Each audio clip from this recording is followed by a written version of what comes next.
Ok, donc bonjour à tous, bienvenue à cette présentation. Moi je suis Florian Duboc, développeur depuis à peu près 4 ans dans l'entreprise Phil Europe, groupe S2I, et je suis ici pour vous partager mon expérience sur Unity 3D, sur le premier jeu vidéo que j'ai fait avec Unity, et vous donner mes petites astuces, mes petits conseils, voilà, pour, pour vous aider vous aussi à faire votre application. Alors, comment j'en suis arrivé là? Il y a 4 ans, quand j'ai commencé à travailler, j'étais développeur au travail, puis à la maison, je passais un peu de temps sur les jeux vidéo, un peu beaucoup même. Et petit à petit, je me suis dit, pourquoi je ferais pas mon propre jeu vidéo? Pourquoi aujourd'hui, avec toutes les technologies qu'on a, je ferais pas moi mon propre jeu vidéo? Et c'est comme ça que je me suis lancé dans la fabrication de Little Demolition, un jeu à 1 million de téléchargements. Alors, Little Demolition, qu'est-ce que c'est? C'est un puzzle game basé sur la physique en 2D, disponible sur Android et iOS, qui propose aux joueurs de se retrouver sur des tableaux, sur une scène comme celle-là, avec une structure composée de briques, de planches, de caisses, de barres de fer. Et le joueur va avoir à sa disposition des objets, des bombes plus fortes, des bombes méga fortes, des bombes qui tombent du ciel, incendiaires. Et son objectif, c'est de tout péter. Voilà, simplement. Plus le joueur détruit la structure, plus il gagne de points. Plus il gagne de points, plus il a d'étoiles. Et plus il a d'étoiles, plus il a d'étoiles. Voilà. Et bon, il y en a dans la salle, ils vont me dire, waouh, le mec, super, il commence sa présentation, il est en train de nous montrer un jeu sur la chaîne. Clairement, un jeu bien connu avec des oiseaux pas contents. Il a dégagé les oiseaux et il a foutu ses bombes. Bon, ok, c'est vrai, ça me ressemble, il y a des similitudes. Moi, je vous le redis, je voulais faire mon propre jeu vidéo, quelque chose d'accessible, quelque chose qui aille jusqu'au bout, qui soit publié sur le store. Voilà, je voulais faire un projet du début à la fin. Très bien. Donc c'est comme ça que je me suis lancé dans Little Demolition. Alors, pourquoi Unity 3D? Donc, pour ceux qui ne connaissent pas, Unity 3D, c'est, à mon sens, le moteur de jeux vidéo le plus connu aujourd'hui, le plus populaire. Pourquoi? Parce que c'est cool, déjà. C'est un moteur qui est disponible gratuitement. Alors, dans la mesure où on ne gagne pas des millions grâce à ce moteur, on peut l'utiliser gratuitement. Il permet de faire des applications qui sont cross-platform, console de Sony, console de Nintendo avec la Switch, on peut faire des jeux sur PC, des jeux pour Facebook, sur la Xbox, il y a 25 plateformes. Et moi, ça m'intéresse, on peut faire des jeux sur Android, et on a aussi la joie de faire des jeux sur iOS. Bon, voilà. Donc ça, c'est pas mal. Ensuite, c'est un moteur qui est très populaire. Il y a une énorme communauté dessus. Moi, je suis développeur. Quand je tape sur mon clavier, il y a des lignes de code qui apparaissent sur l'écran. Et puis, parfois, ça marche pas. Donc, j'aime bien aller sur Google et faire « Chez moi, ça marche pas !» et voir qu'il y a plein de conversations, Stack Overflow, des conversations Google qui vont m'aider à répondre à ça. Qu'il y a une communauté derrière pour me dire « Ok, c'est comme ça que tu fais. Là, tu rajoutes un point-virgule et ça marche. » Voilà. Et à l'époque, j'étais développeur J2E. Voilà, première mission. Et je suis un mec qui aime bien chercher un peu les technos, gratter un peu à droite à gauche pour tester des trucs, expérimenter, faire des projets qui servent à rien, mais je les fais quand même. Et j'avais envie de découvrir un peu les technos Microsoft, apprendre le C#, tout ça. Ça me titille un peu. Et devinez quoi? Unity, on peut le développer en C#. Et ça, messieurs, dames, c'est cool. Ok. Donc on a choisi Unity. On est content, c'est super, on se lance dans le bazar. On va sur le site, il y a des tutos qui sont disponibles sur Internet, de très bonne facture. Et rapidement, on commence à créer des choses dans l'éditeur, un GameObject. Ok, on ajoute un composant pour le moteur physique, un autre pour ajouter une image, une jolie brique, un autre pour une boîte de collision, pour éviter que notre brique traverse le sol, qu'elle puisse rentrer en contact avec les autres. Ok, très bien. De la même façon, on commence à créer une première bombe, une première dynamite. On ajoute quelques scripts en C# pour faire que la brique explose, que la bombe explose aussi, que ça ajoute des points aux joueurs. Et là, paf, magnifique explosion plus tard. Notre bombe explose, la brique se casse, le joueur gagne des points, et bon, bah voilà, c'est fini. On a posé les bases du jeu allez, une petite après-midi, on a fini, quoi. Donc, bah, dans une maturité certaine et puis un élan de puissance, je me suis mis à faire plein de niveaux avec des briques, beaucoup de briques, voilà, partout. Et bah, c'est à ce moment-là que j'ai commencé à rencontrer les vrais problèmes, les petites difficultés qu'on peut avoir avec Unity. C'est-à-dire que sur mon PC, ça marche bien. Sur l'éditeur, ok, pas de problème. Par contre, quand je prends mon petit LG-G3 là, pour tester mon application, bah, je commence à avoir des choses pas terribles. Ça ralentit, ça rame, c'est pourri. J'ai un taux de FPS en dessous de 10. Ok. Donc, je suis sûr qu'il y a des joueurs là-dedans. Ils vont me dire, un jeu en dessous de 10 FPS, c'est même pas la peine. Je désinstalle direct et puis je joue Little Demo et machin, pout. Ok. Donc, bah, c'est à ce moment-là que j'ai commencé à me dire, Unity c'est bien, c'est super puissant, on fait des trucs super vite, mais comment on fait les choses bien? Comment je vais faire pour que mes FPS y remontent?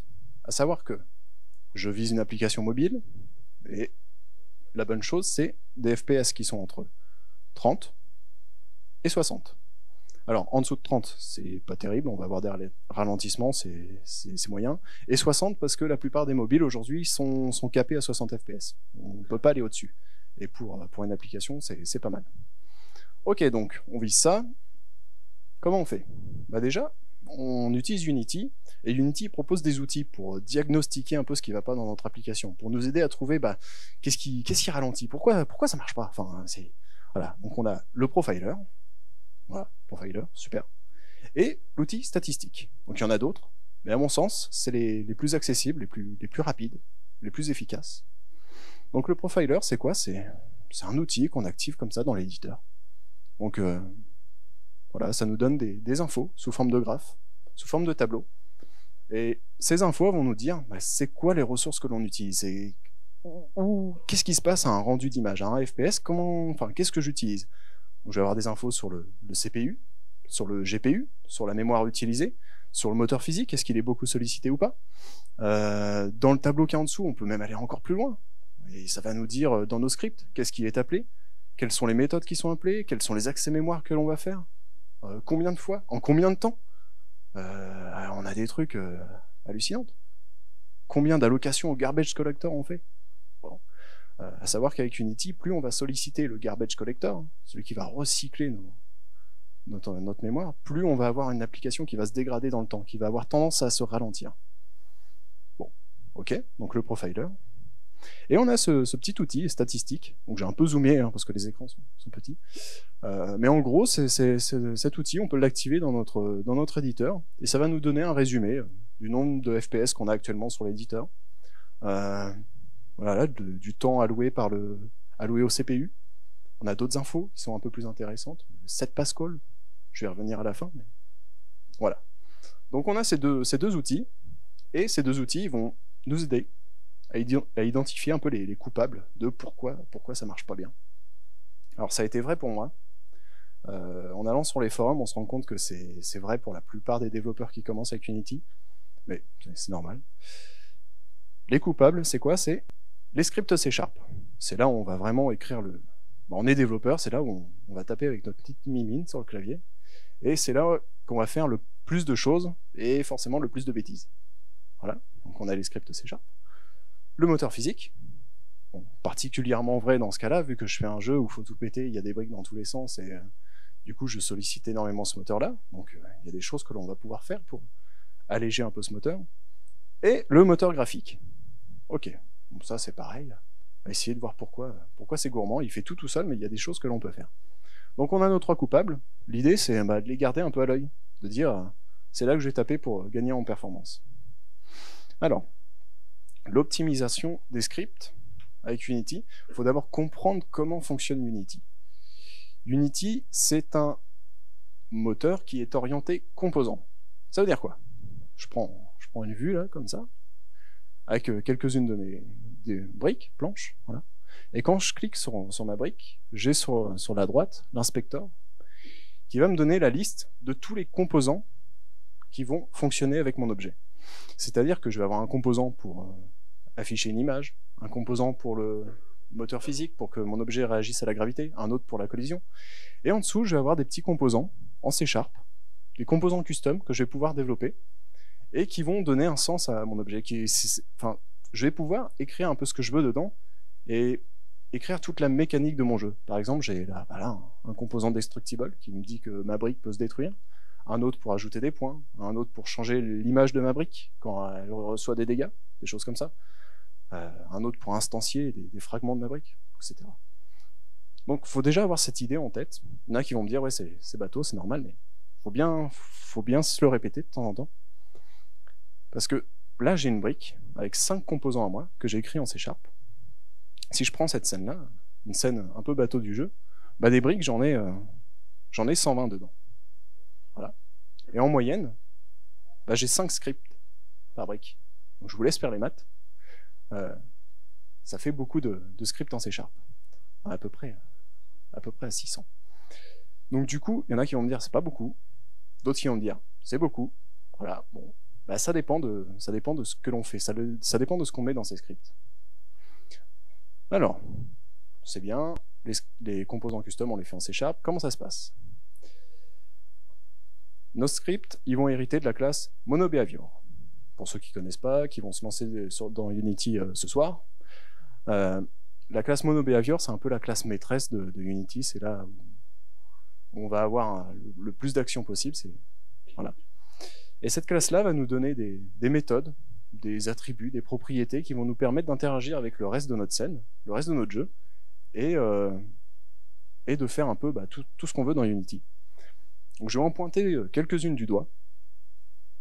Ces méthodes-là, getComponent, par exemple, findObjectOfType, qui vont nous permettre, depuis notre script, de récupérer des composants de notre objet actuel, ou d'un autre objet dans notre scène, ou de tous les objets, via des listes. Okay. Bon. Ensuite, on va avoir accès à des méthodes du genre instantiate, qui va nous permettre d'ajouter un objet dans notre scène. Bon. Une autre méthode qui va un peu avec, c'est la méthode destroy, qui permet de détruire notre objet et tous les composants qui sont associés. Et tout un tas de méthodes comme ça, particulièrement celle-là, scène message, des méthodes un peu magiques, surtout pour les développeurs, qui dit j'ai envie d'appeler une méthode, une fonction qui est dans mon script, j'ai pas l'instance, je sais pas s'il y a vraiment une classe derrière, et du coup j'envoie une chaîne de caractères avec des arguments, et Unity va faire de la réflexion, il va regarder dans tous mes composants et voir s'il y a une méthode qui va bien et puis de l'appeler. Bon. Alors du coup, ces méthodes-là, elles sont pratiques. Parfois, on n'a pas le choix, on est obligé de les appeler. Mais ce qu'il faut garder en tête, c'est qu'elles sont un peu lentes, elles sont un peu coûteuses. Et donc du coup, l'idée dans l'optimisation des scripts, c'est simplement d'éviter ce genre de choses. Alors, très bien, on va éviter ça, et on va faire un truc aussi, c'est éviter les algorithmes complexes. Bon, là, il y en a qui vont me dire, t'es gentil, mais quand on optimise, c'est un des premiers trucs qu'on fait, c'est éviter les algorithmes complexes. Alors pourquoi je parle de ça? Ça, c'est le cycle de vie de notre classe MonoBehavior. On a sur la gauche, en vert et jaune, les méthodes qui vont être appelées à l'instanciation de notre classe, à l'activation, à la création de notre objet dans la scène. On a sur la droite, en gris, les méthodes qui vont être appelées quand l'objet est désactivé, détruit, ou que l'application est quittée. Bon. Et là où il faut faire attention, c'est les méthodes du milieu. Ces méthodes-là, elles sont appelées une à plusieurs fois par rendu d'image. Une à plusieurs fois par rendu d'image. Je vise une application mobile, je vise entre 30 et 60 FPS, voire plus si je fais un jeu PC. Alors faut se poser la question, est-ce que dans mon code, j'ai besoin que telle méthode soit appelée une à 60 fois par seconde? À savoir que des briques, j'en ai 120, et des scripts, j'en ai partout. Donc est-ce que ma méthode a besoin d'être appelée 600 fois, fois 60 fois par seconde dans ma scène?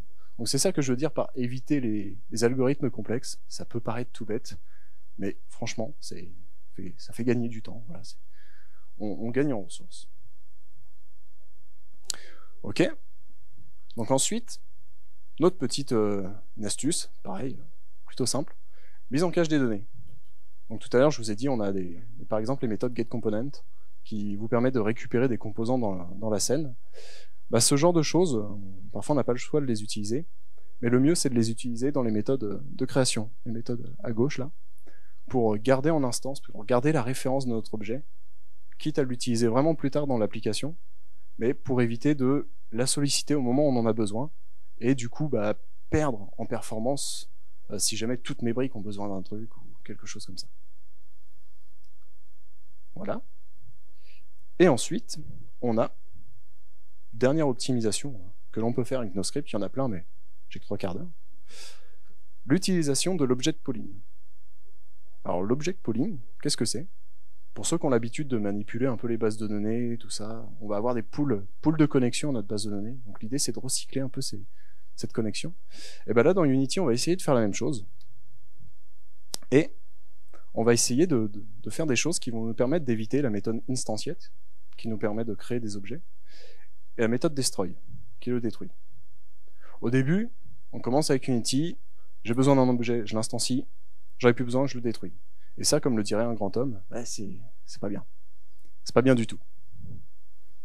Ok, alors on va éviter ça, on va mettre du pool, et on va utiliser du coup une méthode, set active, avec un booléen, true ou false, qui va nous permettre de soit activer un objet, soit de le désactiver. Ok, donc ça veut dire quoi? Ça veut dire que la première fois que j'ai besoin d'un objet, je l'instancie, pas de choix, il faut bien le créer d'une façon, ok. Ensuite, j'en ai plus besoin, je le désactive, et dès que j'en ai besoin plus tard dans mon jeu, je le réactive. Bien. Bon, peut-être un petit peu bizarre, j'explique un peu comment je l'ai mis en place dans mon application. Bah, dans mon application, j'ai une petite brique, ma brique moustachue, et cette brique, malheureusement pour elle, le joueur il va chercher à la détruire. Et quand ça arrive, bah, j'ai un script qui va faire qu'il y a 3 autres fragments, 3 autres objets qui vont être créés pour donner l'illusion de destruction, pour faire l'impression que cette brique a été vraiment détruite. Et ces morceaux-là, ces petits fragments, ils peuvent, à leur tour, être détruits.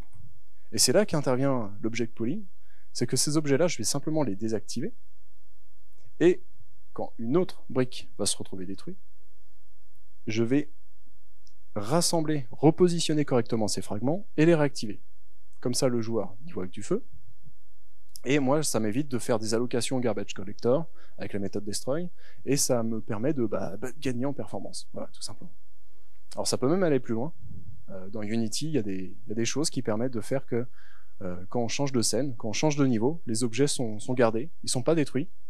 Et ce que j'ai fait, moi, c'est de dire, tous mes objets qui sont dans le pool, là, tu les mets de côté, tu les gardes dans un coin, et du coup, quand le joueur change de niveau, les briques, les effets de particules, les objets qu'il va utiliser, ce sont les mêmes d'un niveau à l'autre.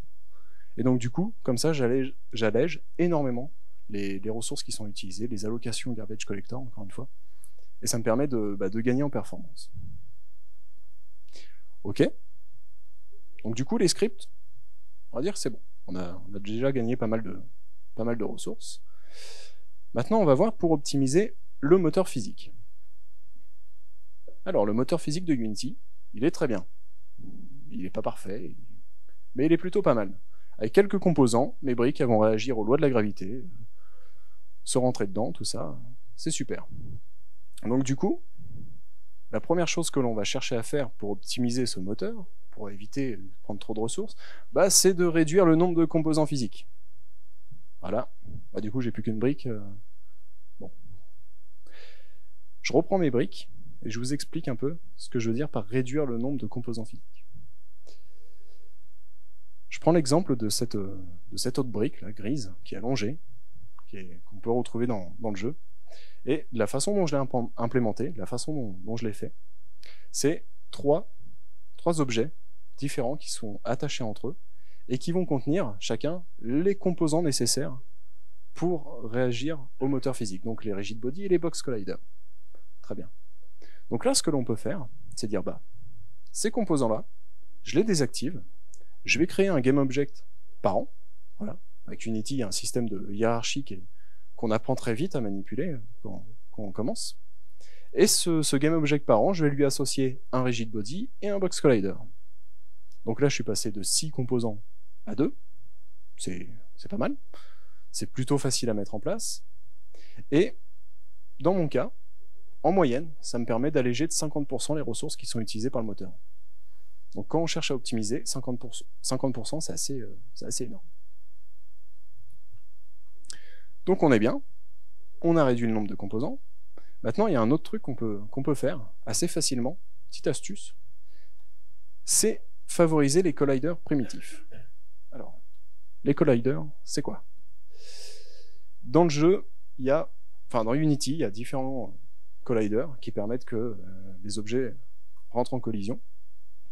On va retrouver rapidement Box Collider, la boîte, Circle, capsule, Polygone, qu'on va pouvoir ajuster pour épouser la forme que l'on voudrait. Edge Collider, principalement utilisé pour les terrains, pour les bordures, là où on n'a pas forcément besoin de masse. Et le Composite Collider, qui va lui réagir un peu, il va recréer un Polygon Collider en fonction d'autres colliders enfants. Bon, voilà. Les colliders primitifs dans Unity, ce sont les trois premiers. Ce sont ceux qui utilisent le moins de ressources pour le moteur, mais vraiment. Et donc du coup, comment ça se manifeste? Je reprends l'exemple de ma brique rouge. Au début, j'avais tendance à dire je vais mettre un Polygon Collider et c'est super. Voilà. Sauf que ça, c'est pas super bien. Ça utilise beaucoup de ressources, ça crée beaucoup de polygones et c'est pas la bonne pratique.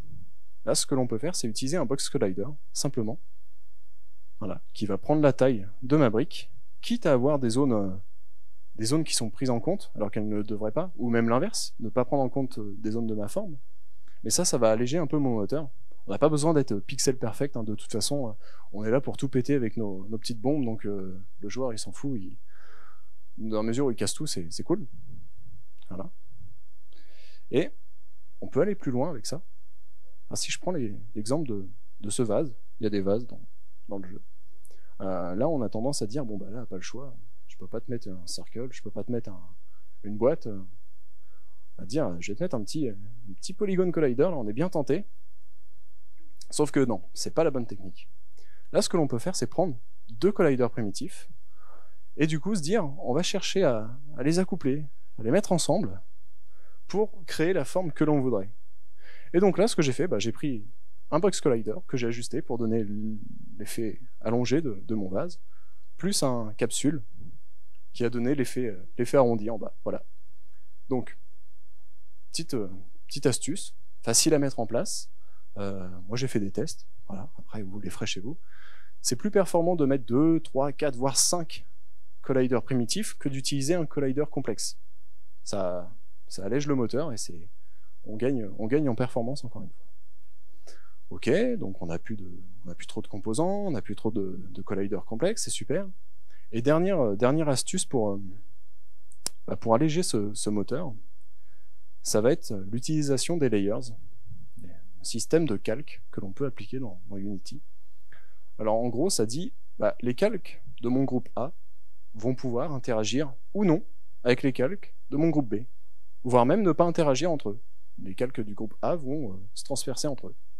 Donc sur Unity, ça se configure assez facilement avec l'aide d'une matrice comme ça. Voilà. Donc c'est à peu près à ça que ça ressemble historiquement. Et donc du coup, je m'en suis servi dans l'exemple suivant, la scène que j'ai légèrement modifiée. Et quand ma petite dynamite explose, je vais avoir mon vase et puis ma boîte qui vont se détruire et créer des espèces d'effets de particules.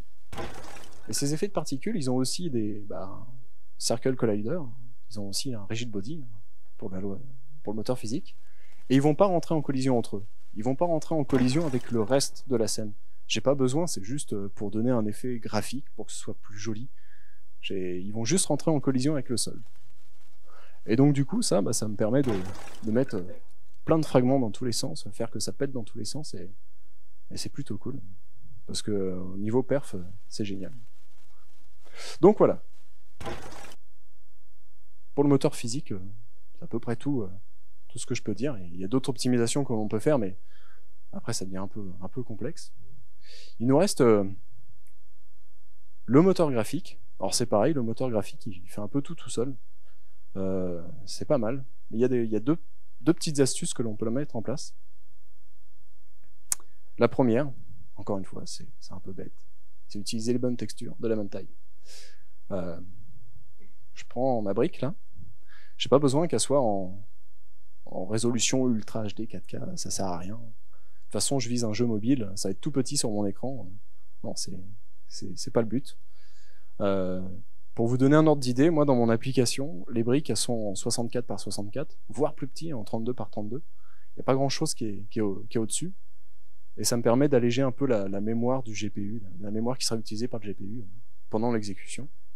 Donc du coup, pour les graphistes d'entre vous, pour ceux qui aiment bien passer du temps à dessiner, Unity il est plutôt bien fait.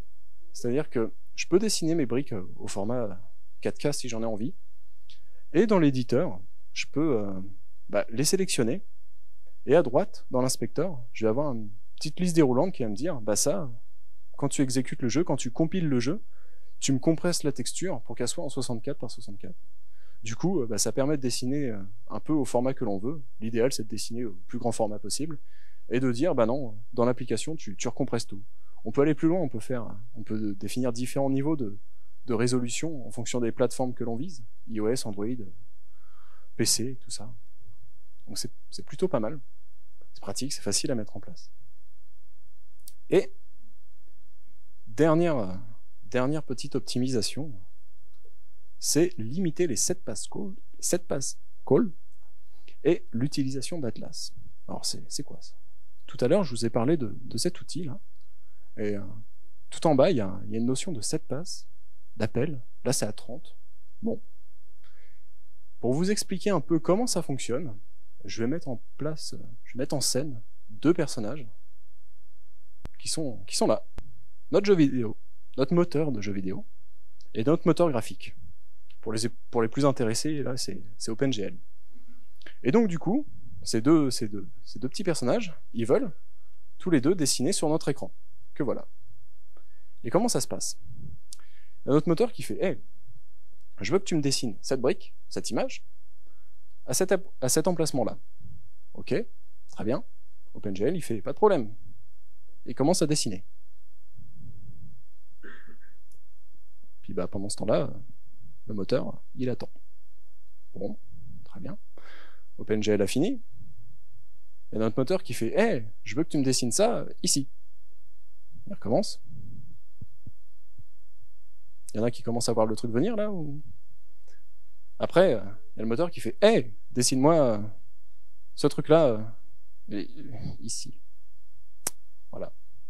Et en fait, le problème, à chaque fois qu'il y a un appel, un set pass qui est fait, c'est que notre moteur va pas pouvoir faire grand-chose. Il va pouvoir faire quelques calculs, mais il va passer la plupart de son temps à attendre que le rendu soit terminé pour lui redonner une autre instruction, pour lui dire de redessiner quelque chose. Et ça devient un peu problématique parce que là, j'ai dessiné que 3 briques, mais moi, à terme, ce que je veux, c'est dessiner toute une scène avec un ciel, des arbres, des nuages, des fleurs, des briques, des briques, des briques. Et puis forcément, dans l'histoire, il y en a un qui pète un câble, c'est notre moteur. Et puis le joueur, lui aussi, il attend. Il attend. Donc du coup, c'est là qu'on va faire intervenir la notion d'Atlas, la notion de... Ouais, c'est ça, la notion d'Atlas qui va nous permettre d'éviter ce genre de choses. Alors un Atlas, c'est quoi? Un Atlas, c'est ça. C'est-à-dire que plutôt que d'avoir mes petites images, mes briques, séparément, je vais les regrouper dans une seule texture, que je vais représenter comme ça, et je vais les donner à mon moteur de jeu vidéo. Voilà. Et lui, il sait qu'à terme, il veut dessiner ça. Il veut qu'à terme, notre moteur graphique, là, notre artiste, il doit dessiner ça. Il a son atlas, il fait OK, pas de problème.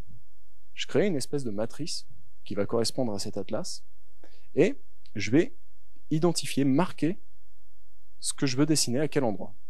Et donc du coup, il va faire la relation, point à point, image par image, de chaque chose qu'il a envie qu'il soit dessiné. Il passe tout ça à notre OpenGL, et là tout le monde est content. OpenGL ramasse l'atlas, la matrice, commence à dessiner, c'est super, et notre moteur, lui, il peut se concentrer à autre chose, calculer des collisions, ou calculer la force d'explosion d'une super bombe, à tout hasard. Alors, encore une fois, on a choisi Unity, c'est super cool, parce que Unity, il nous propose des choses qui fait que nous, en tant qu'artistes, on va pas être obligé de redessiner toutes nos textures dans une seule. Si je prends cet exemple-là, où j'ai mes 4 textures indépendantes, j'utilise le frame debugger, qui est un petit outil qui permet de voir ce qui se passe pendant le rendu d'une image, voir quels sont les appels aux 7 passes qui sont faits, et qu'est-ce qui est dessiné. Et là, on voit que il y en a 4, il y a 7 passes, il y a 4 7 passes qui correspondent à chacune de mes briques. Et donc, du coup, dans Unity, je vais pouvoir dire, je prends mes petites textures, et en haut, dans mon inspecteur, je vais avoir un packing tag, où je vais pouvoir mettre une petite chaîne de caractères, et quand j'exécute mon application, Unity va tout regrouper, toutes les textures, il va toutes les regrouper dans le même atlas, et s'en servir pour construire cet atlas. Et donc du coup là, ce qu'on voit c'est, j'ai mis mon petit tag codeur en scène, et quand je réexécute mon application, lui il a fait le travail tout seul, en arrière-plan, et avec mon frame debugger, on voit bien qu'il n'y a plus qu'un set pass, et qui correspond à ces 4 briques. C'est-à-dire qu'en une seule fois, il dessine les 4 briques. Ok. Donc ça c'est cool. On a optimisé nos scripts, notre moteur physique, notre moteur graphique, avec le même rendu, avec la même scène. Je suis passé de 10 FPS à 60, 45. 60 quand ça tourne bien, 45 quand ça explose vraiment partout. J'aime bien quand ça pète partout, donc je le fais souvent. Et ça m'a permis d'ajouter des briques, des bombes en plus, un système de propagation du feu, encore plus de particules. Je suis même allé plus loin avec un éditeur interne de construction de niveau. Pour ceux que ça intéresse, les joueurs peuvent maintenant faire leur propre niveau et les partager en ligne avec un back-end qui utilise Firebase. Voilà. Grâce à toutes ces optimisations, j'ai pu vraiment me faire plaisir de faire un produit qui me plaît. Voilà. C'est bon, avec ça, je peux balancer tout ça sur le store. Alors, c'est bien, on est mois de mai 2017, c'est parti, je balance mon application sur Android, sur Play Store. Et qu'est-ce que ça a donné? Quelle vitesse ça a été téléchargé? Voilà. Au début, pas grand-chose. Dans les 3-4 premiers mois, c'était vraiment très doucement, 4500 téléchargements. Puis 3 mois après, ça a été un peu plus intéressant. Je vous avoue que j'ai été le premier surpris. Hein. Le premier... Waouh! La petite démolition qui se retrouve téléchargée un peu partout. C'est cool. Puis 3 mois après, 935, puis quasiment un an, jour pour jour, 1 million de téléchargements. Voilà, donc bon, c'est cool. Alors, maintenant, pour essayer de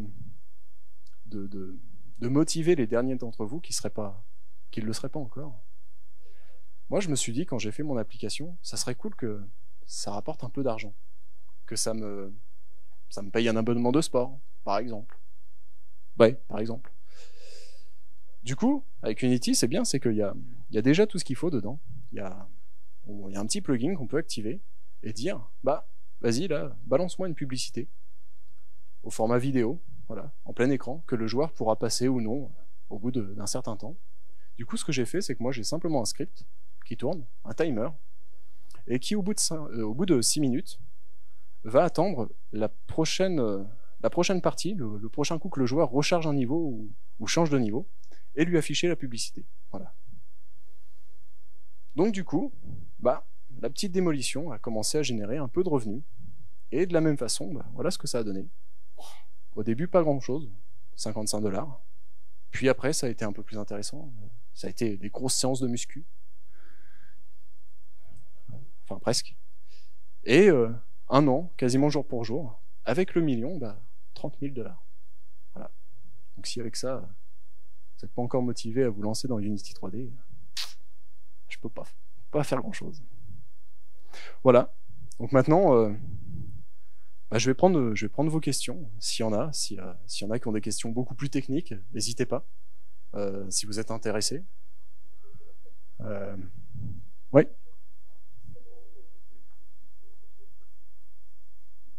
Ah oui. Alors effectivement, j'ai oublié d'en parler. On me pose souvent cette question. Non, j'ai mis une annonce, un post sur mon Facebook. Ça a eu un effet Bah, peut-être que j'ai pas beaucoup d'amis ou que j'ai un réseau qui est pas terrible, mais non, ça n'a pas servi à grand chose. J'ai mis un post sur un forum, mais c'était plus pour échanger techniquement sur le sujet. Mais sinon, non, j'ai pas fait de publicité pour mon application. Je l'ai simplement mis comme ça. Moi, j'étais content du résultat. Je voulais juste la partager un peu et puis voir ce que ça donne. Voilà.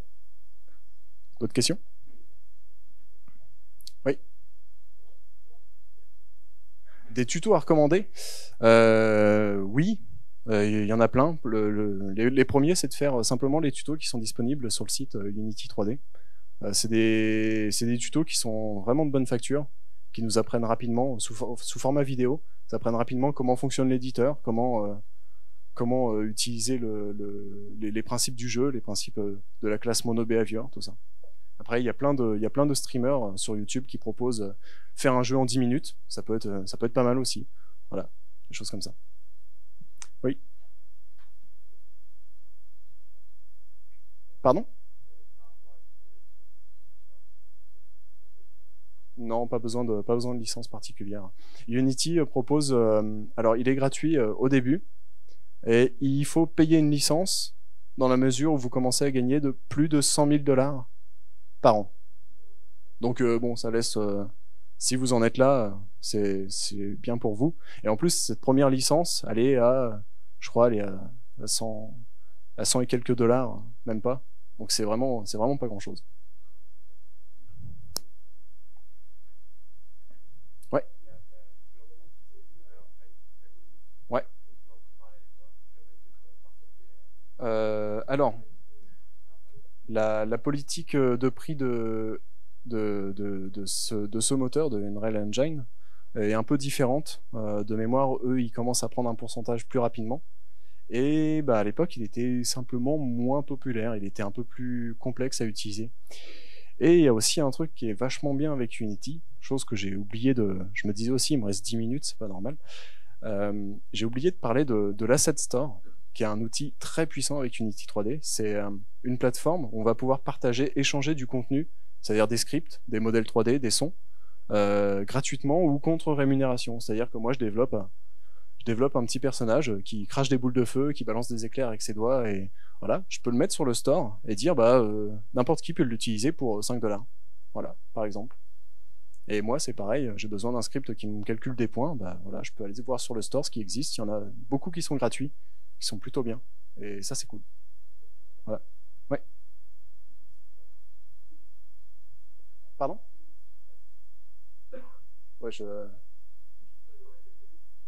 Ah oui, répétez les questions, pardon. Ouais.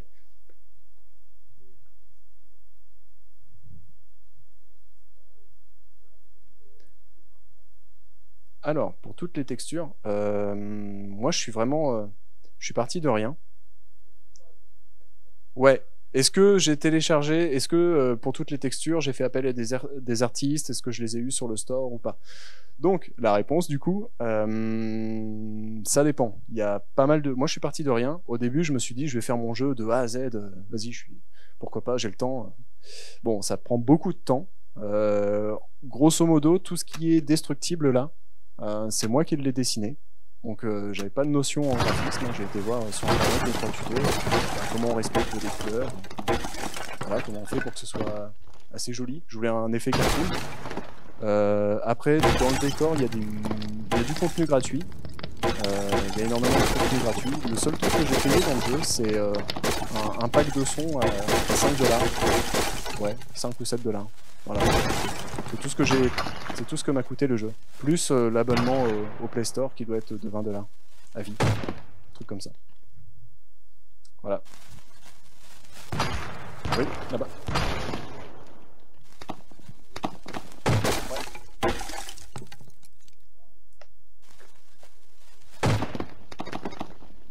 Alors, du coup, moi, je l'ai fait après, une fois que je commençais à rencontrer de sérieux soucis.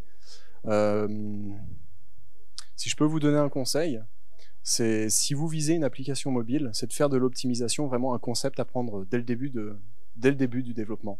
Faut pas se retrouver à la fin. On perd beaucoup de temps à chercher pourquoi ça fonctionne pas, pourquoi cette méthode-là elle est appelée tout le temps, pourquoi c'est gourmand, pourquoi c'est. Non, faut vraiment chercher à. Est-ce que je dois faire ça? Si je fais ça, est-ce que vraiment je dois faire ça? fin d'optimisation de la BU. Oui.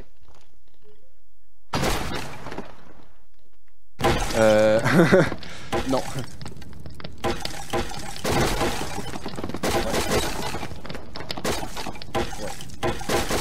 Donc du coup, c'est utiliser Unity pour faire de la génération aléatoire.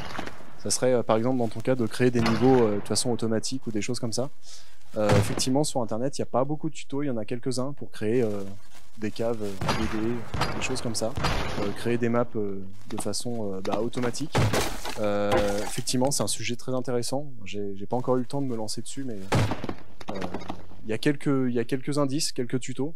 Après, le développement il se fait en C#. Si tu trouves un algorithme à côté qui sait faire le taf, tu peux rapidement l'appliquer dans Unity. Voilà. Autre question là-bas?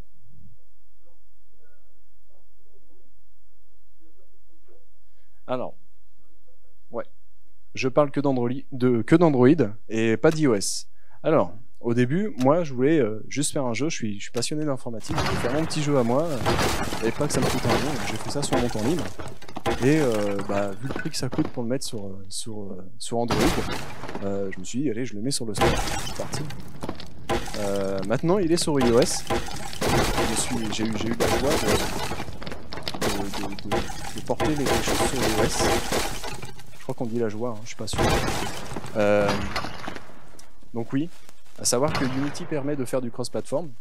Par contre, Apple, dans sa magnificence, décide qu'il vous faut un Mac pour compiler le projet systématiquement. Plus, il vous faut énormément de configurations, de choses, de blablabla, qui font que ça a été très très très très long.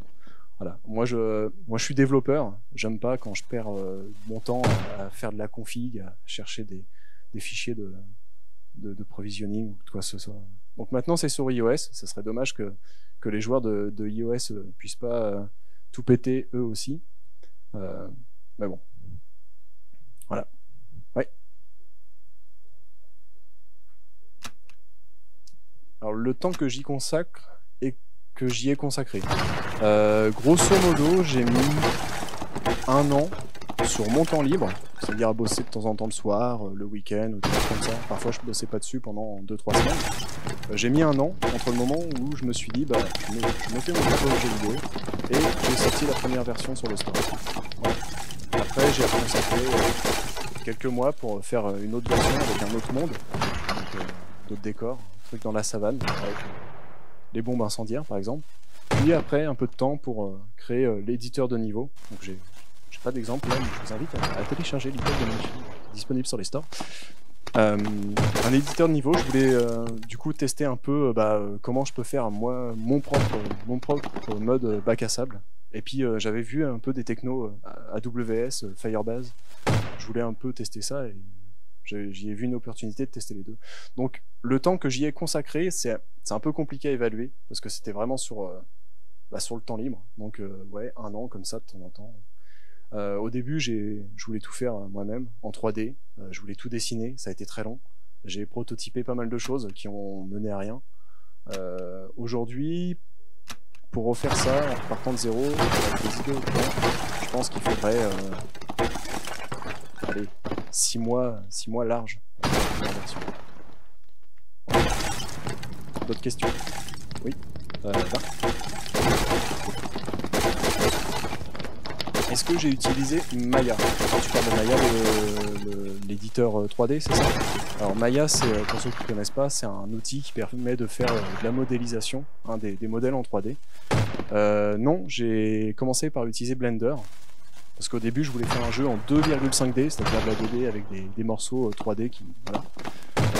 J'ai utilisé Blender parce qu'il est gratuit, parce que c'est pareil, il y a une bonne communauté autour. J'ai commencé par ça, donc des tutos, à faire un petit personnage qui fait coucou, des trucs comme ça. Mais c'est très très très très très long. L'apprentissage, la phase d'apprentissage, moi je suis parti de rien, hein, j'étais développeur J2E, aucune connaissance en développement de jeux vidéo, aucune connaissance en graphisme, en 3D. Donc bon, à la fin je me suis arrêté, je fais des images, je fais des petites briques comme ça en carré sur GIMP et puis c'est très bien. Voilà. D'autres questions? Question, oui, là. est-ce que j'ai d'autres projets, vu que ça a bien réussi? Merci déjà. Oui, j'ai d'autres projets. Alors, Unity est en train de faire des choses. Ils sont en train de développer ECS, voilà, qui en a entendu parler, pour Entity Component System, et qui vise à dire, bah là, actuellement, Unity il est orienté composant, avec notre GameObject et tous les différents composants dessus. Et avec ECS, ils sont en train de mettre en place une façon de faire qui est orientée données, où du coup, bah, on va avoir des entités qui vont contenir nos données, voilà, des points de vie, des choses comme ça, et on va développer un système qui va calculer pour chaque entité la mécanique de notre jeu. Et ça, ce ECS, là, je vous invite à regarder, ça promet des choses assez magiques, ça multiplie par 100 les performances, limite.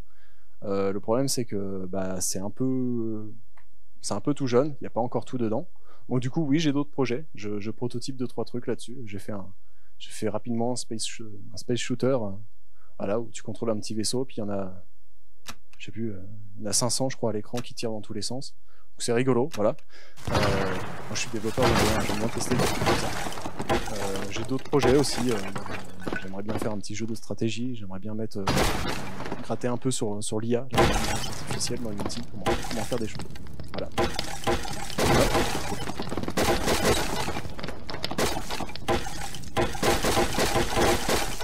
Est-ce qu'il est compliqué d'apprendre le C# avec Unity ou vaut mieux voir avant?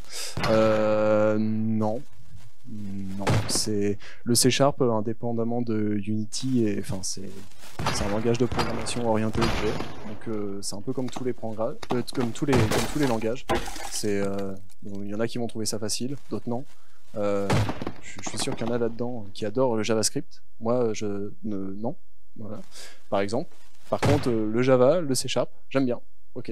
Donc ça dépend vraiment des gens. Après, la documentation Unity est faite de telle sorte que n'importe qui, il vise à dire, toi là-bas, tu sais pas faire de programmation, c'est pas grave, tu vas quand même faire un jeu vidéo. Voilà. Donc tu peux apprendre les méthodes de base, tu peux apprendre. Je sais pas si tu développes un peu actuellement, j'imagine, vu que tu es là. Voilà. Ouais.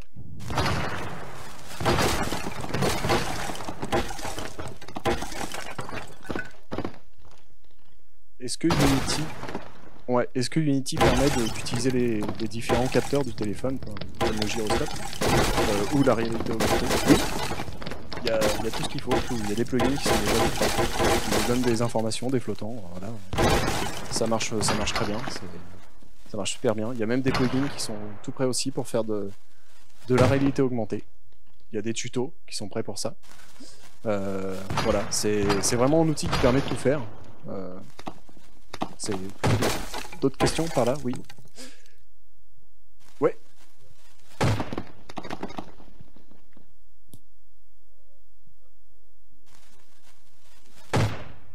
Est-ce que j'ai appris à coder en C#, appris le C# en même temps qu'Unity? Oui.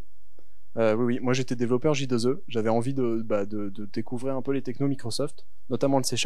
Et quand j'ai vu qu'Unity ça permettait de développer en C#, j'ai fait ouais, c'est super, voilà. Donc oui, j'ai appris à développer le C# en même temps. Oui, question à côté?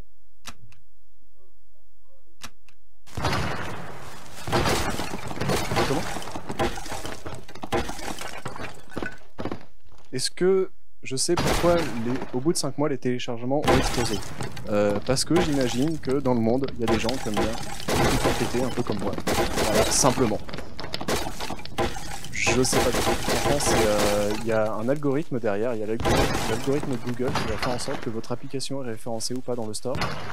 Si vous avez le temps, la patience, la foi, de regarder comment il fonctionne, je vous y invite. Moi j'ai perdu, je crois qu'il a gagné. Mais non, je peux pas vraiment expliquer pourquoi. J'ai pas payé de publicité pour promouvoir cette application. C'est vraiment voilà, parce que c'est joli, parce que c'est visuel, parce que ça a plu à certaines personnes. C'est vraiment, ça a été téléchargé dans le monde entier au final. C'est partout. Donc voilà. Question? Quel impact ça a eu sur ma carrière? Déjà, je suis là ce soir. Du coup, je crois que c'est bien. Hein. C'est motivant, c'est gratifiant de voir qu'on fait un projet soi-même, que ça arrive en production. que c'est un certain succès, qu'on peut en parler à des gens comme ça, que ça a généré de l'argent. C'est pas rien, hein, 30 000 $. Moi, j'étais ultra content de les avoir. Ça fait que on parle de moi un peu à droite à gauche. Dans le cadre de mon entreprise, je pense qu'ils sont contents d'avoir un développeur qui fait des choses comme ça, qui arrive à monter des projets et qui fait la pub de Fil Europe. Voilà. Ils sont super contents, ils sont là ce soir.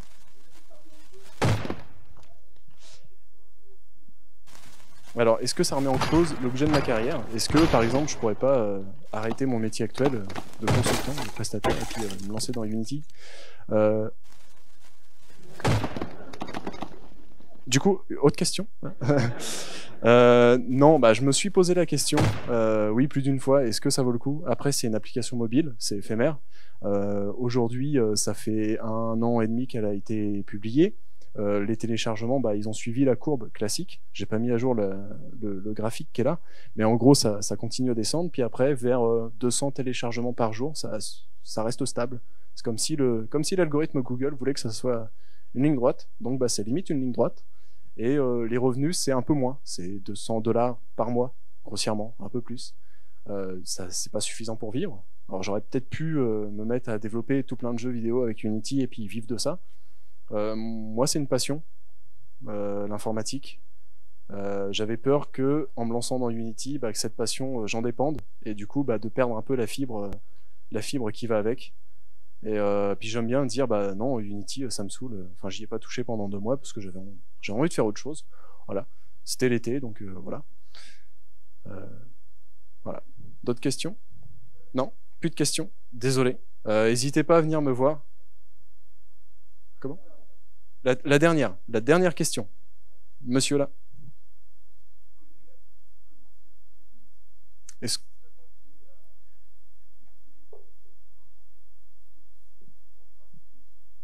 Est-ce que je connais... Alors, du coup, est-ce que je connais la politique commerciale de Unity et est-ce que dans quelques années, ils ne seraient pas capables de mettre l'outil payant et d'augmenter leur prix? Je connais leur politique actuelle et malheureusement, je suis pas devin. Du coup, je sais pas ce que ça va donner dans quelques années. Je pense pas, parce que Unity, aujourd'hui, ils ont eu l'intelligence de proposer l'Asset Store sur lequel ils prennent une certaine commission. Et à mon avis, c'est avec ça qu'ils font énormément d'argent. Les échanges là-dessus font que, à mon avis, ils gagnent beaucoup d'argent là-dessus. J'utilise le plugin de Unity pour afficher mes publicités. Les publicités sont fournies du coup par Unity, donc j'imagine que eux, ils y gagnent quelque chose quand même. C'est pas super clair dans les conditions, mais bon, pourquoi pas. Et faut savoir aussi qu'il y a beaucoup d'entreprises de jeux vidéo, notamment en mobile, qui gagnent énormément d'argent, mais vraiment énormément. Et du coup, sur ces jeux-là, sur ces éditeurs-là, Unity va proposer des licences qui sont payantes, qui vont dépendre du revenu, du chiffre d'affaires de cette entreprise. Donc là-dessus, ils y gagnent. Après, si demain ils montent leur prix à fond, à mon avis, ils vont tout perdre. C'est pas dans leur intérêt. Et peut-être, hein, je sais pas. Voilà. Du coup, merci d'être venu ce soir, de m'avoir écouté.